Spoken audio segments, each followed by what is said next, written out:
सभी को सादर जय श्री कृष्ण। सभी स्वस्थ रहो, व्यस्त रहो और मस्त रहो। कार्तिक मास भगवान का अत्यंत प्रिय मास। कल हमने कथा श्रवण की थी गायत्री और त्वरा दोनों के बारे में। त्वरा ब्रह्मा जी की धर्म पत्नी, यज्ञ के लिए उन्हें निमंत्रित किया, लेट हो गई, गायत्री को बिठा दिया। भगवान विष्णु ने परामर्श दिया गायत्री को बिठाया जाए। शिव ने सहमति दी और बिठाते ही गायत्री भी बैठ गई और त्वरा भी आ गई। फिर विवाद हुआ, एक दूसरे को श्रापित किया नदियों के बारे में। आज उससे हम कथा आगे सुनेंगे। एक बार मैं आपसे निवेदन करता हूं, आप मेरे चैनल को सब्सक्राइब अवश्य करें, बेल आइकन का बटन दबाएं, कमेंट्स करें, लाइक एवं शेयर करें। भगवान कहते हैं माघ, कार्तिक और एकादशी, यह तीनों व्रत मुझे अत्यधिक प्रिय है।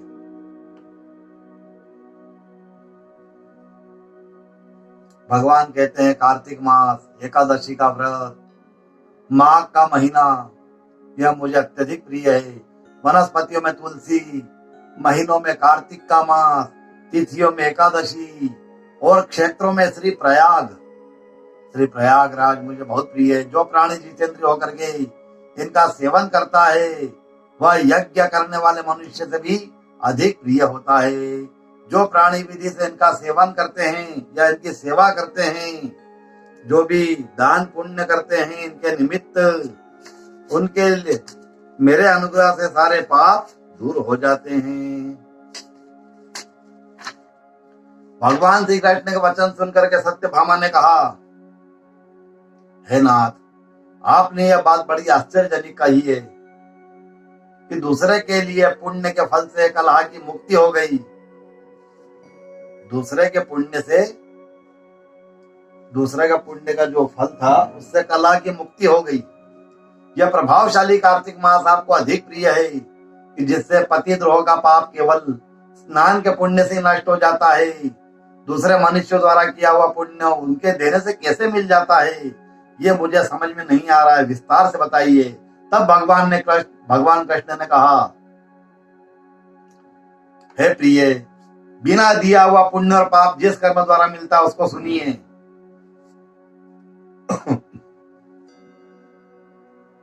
सतयुग में अपने देश, अपने ग्राम, अपने कुल को दिया हुआ पुण्य पाप मिलता था। पहले सतयुग में अपने देश को, अपने कुल को, अपने शहर को, अपने ग्राम को दिया हुआ पाप या पुण्य जो भी रहता वो मिलता था। किंतु कलयुग में केवल कर्ता या न करने वाला, कर्ता को ही, करने वाले को ही पाप और पुण्य का फल भोगना पड़ता है। संसर्ग न करने पर भी वह व्यवस्था की गई है। संसर्ग जैसे पाप और पुण्य दूसरे को मिलते हैं, उसकी भी व्यवस्था पे मैं आपको विस्तार से बताता हूँ। पढ़ाना, किसी को अध्ययन कराना, ज्ञान देना, यज्ञ कराना, एक साथ भोजन करने से पाप पुण्य का आधा फल मिलता है। किसी को अगर आप विद्या अध्ययन कराएंगे, किसी का यज्ञ कराएंगे, एक साथ एक थाली में बैठ के भोजन करेंगे, या एक थाली में नहीं, अलग अलग थाली में भी करें, लेकिन एक साथ बैठ करके अगर भोजन करते हैं तो पाप और पुण्य का आधा फल प्राप्त हो जाता है। किसी पापी के साथ बैठेंगे तो पाप का फल मिलेगा, पुण्यात्मा के साथ बैठेंगे तो पुण्य का फल मिलेगा। एक आसन पर बैठने पर, एक ही सवारी पर चढ़ने पर, एक ही गाड़ी, एक ही सवारी, जैसे गजराज की सवारी, अश्व की सवारी, आजकल मशीनरी वाहन की सवारी, श्वास के आने जाने से पुण्य व पाप का चौथा भाग प्राणी को प्राप्त होता है। स्पर्श करने से, छूने से, हाथ लगाने से, भोजन करने से, दूसरे की स्तुति करने से पुण्य और पाप का छठा भाग मिलता है। दर्शन करने से, श्रवण करने से, श्रवण यानी सुनने से, ध्यान करने से मनुष्य को पाप और पुण्य का 10वां अंश प्राप्त होता है। दूसरों की निंदा करना, चुगली करना, किसी को धिक्कारना, अरे वो तो ऐसा है, फलाना ऐसी है, वो तो ऐसी थी, ये धिक्कारना, उसका 7वां फल उसको मिलता है। पुण्य करने वाले मनुष्य की जो कोई सेवा करता है वह सेवा का भाग लेता है और अपना पुण्य उसे दे देता है। नौकर और शिष्य के अतिरिक्त जो मनुष्य दूसरों से सेवा करवा के उनको दक्षिणा नहीं देते हैं, उनको पैसे नहीं देते हैं या उनका पेमेंट नहीं करते हैं, जैसा कोई ब्राह्मण से आपने कर्म करवाया, उसकी दक्षिणा नहीं दी, किसी अपने वर्कर से, अपने कर्मचारी से, अपने नौकर से कार्य करवाया, उसको मेहनताना नहीं दिया, वेतन नहीं दिया, उसकी दक्षिणा नहीं दी, तो जो सेवा करवा के उसको जो दक्षिणा नहीं देता, पैसा नहीं देता है, वह उसका जो सेवा करने वाला जो रहता है उसके पुण्य का भाग सब ले जाता है।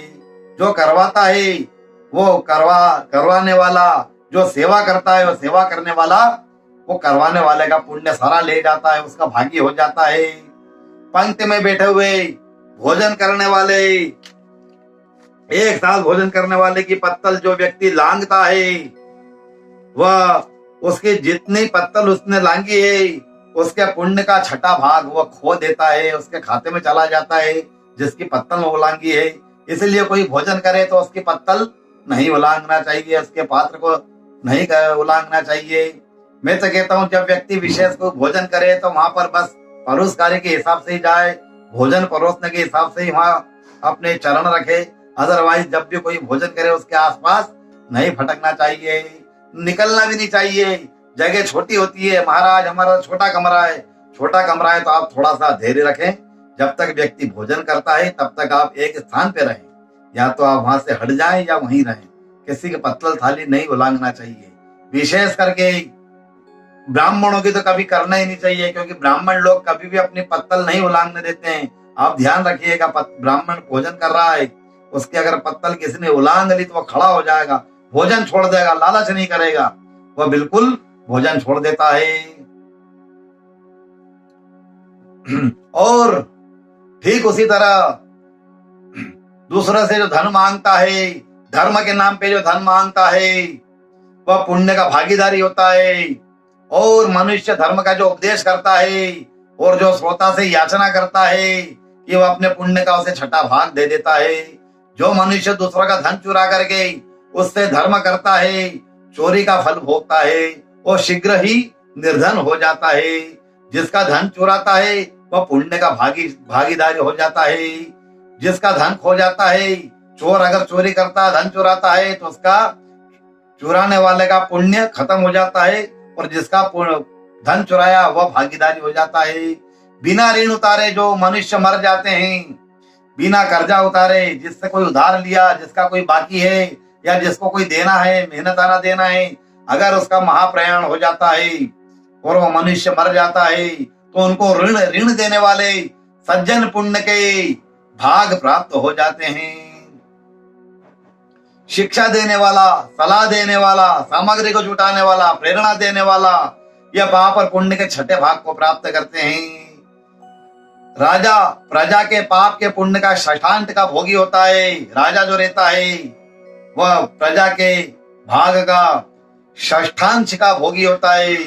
गुरु शिष्य का होता है, पति पत्नी का भोगता है, पिता पुत्र का भोगता है और स्त्री पति के लिए पुण्य का 6ठा भाग पा जाती है।